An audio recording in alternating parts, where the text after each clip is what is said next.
Hi hello friends, welcome back to media talks. நான் உங்கள் Monica.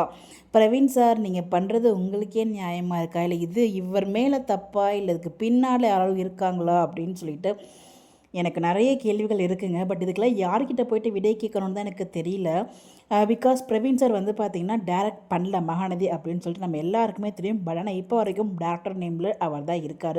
அவரோட அசிஸ்டன்ட் தான் டேரக்ட் பண்ணுறாங்க. பிகாஸ் ஆல்ரெடி வந்து பார்த்திங்கன்னா பிரவீன் சார் வந்து அழகு அழகு சீரியலும் அண்ட் ரெசார்ட் அப்படிங்கிற வெப் சீரிஸும் டேரக்ட் பண்ணுறதுனால அவர் வந்து இந்த சீரியலில் அம்போன்னு விட்டுட்டு போயிட்டார். இது நியாயமானு கேட்டால் 100% அநியாயம் பண்ணியிருக்காங்க. பட் பிரவீன் சாரோட வளர்ச்சியை நம்ம எப்பவுமே வந்து நம்ம சப்போர்ட் பண்ணுவோம். நாங்கள் மட்டும் இல்லை, எல்லாருமே சப்போர்ட் பண்ணுவோம். பிகாஸ் அவர் உண்மையிலே ஒரு யூனிக்கான ஒரு பர்சன். அவரோட படைப்பு அதனால தான் அவ்வளோ அழகாக இருக்கும். அவரை டேரக்ட் பண்ணாலே ஸோ அவர் பிரபலமே இல்லாத ஒரு ஹீரோவாக இருந்தாலும் பிரபலம் ஆகிடுவாங்க. ஸோ அந்த அளவுக்கு வந்து அவரோட படைப்பு அந்த மாதிரி இருக்கும். ஸோ அதனால தான் நம்ம பகவானே அப்படின்னு சொல்லிட்டு நம்ம அந்த லெவலுக்கு வந்து அவர் வச்சு பேசிகிட்டு இருக்கோம்.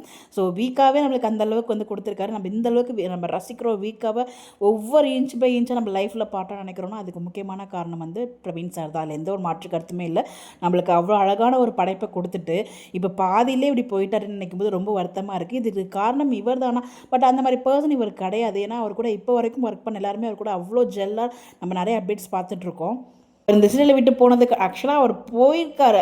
அதாவது ஃபிசிக்கலாக அந்த பிளேஸில் இல்லை. பட் அதாவது அவர் நேம் மட்டும் அங்கே இருக்குது. பிரவீன் சார் தான் டேரக்டருங்கிற மாதிரி அப்படி தான் வந்து காமிச்சிட்ருக்காங்க. பட் ஆனால் அவர் டேரக்ட் பண்ணலங்கிறது நம்ம எல்லாருக்குமே தெரியும். ஏன்னா ஈவன் அந்த ஆக்சிடென்ட் சீனு, அந்த கங்காவோட அடிப்பட்ட சீன்லேருந்தே அவர் இல்லைங்கிறது நம்ம எல்லாருக்குமே தெரியும். பிகாஸ் அங்கே ஒரு டச் இல்லை, பிரவீன் சாரோட டச் இல்லைங்கிறது நம்ம எல்லாருக்குமே தெரியும். அப்போலேருந்து நம்ம வந்து கேட்டுகிட்டே இருக்கோம், பிரவீன் சார் எப்போ வருவார், எப்போ வருவீங்கன்னு சொல்லிட்டு.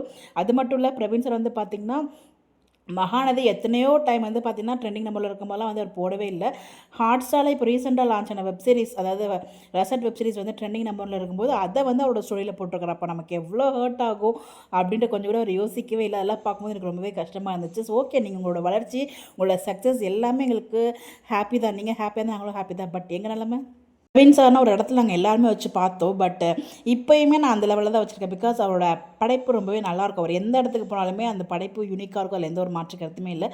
பட் இந்த சீரியலில் பாதிலேருந்து விட்டு போனதுக்கு காரணம் என்ன?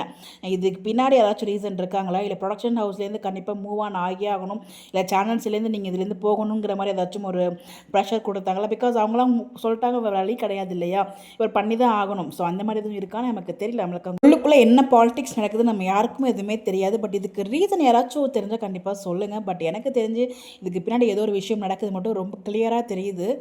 நீங்கள் ஒரு அழகான படைப்பு கொடுத்துட்டீங்க. அது எங்கள் லைஃப்லேருந்து எங்களால் அது இல்லாமல் எங்களால் இருக்கவே முடியாத லெவலுக்கு நாங்கள் வந்து இமேஜின் பண்ணியாச்சு. ஸோ அதுக்கு எங்களை எவ்வளோ தூரம் எங்களால் சப்போர்ட் பண்ண முடியுமோ அவ்வளோ தூரம் நாங்கள் சப்போர்ட் பண்ணுவோம்.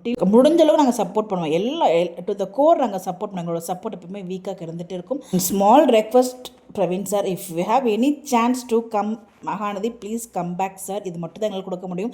நாங்களும் நீங்கள் போடுற எல்லா அப்டேட் கீழேயுமே கம் பேக் டு எம்என் தான் போட்டுட்ருக்கோம். பட் அது நீங்கள் ரெஸ்பான்ஸும் பண்ணுறதில்ல. அதுக்கு என்ன ரீசன் எனக்கு எதுவுமே விளங்கலை. பட் இதுக்கு ஏதாச்சும் ஒரு சொல்யூஷன் கிடச்சா கண்டிப்பாக உங்களால் முடிஞ்சால் பண்ணுங்கள். It's kind request for us.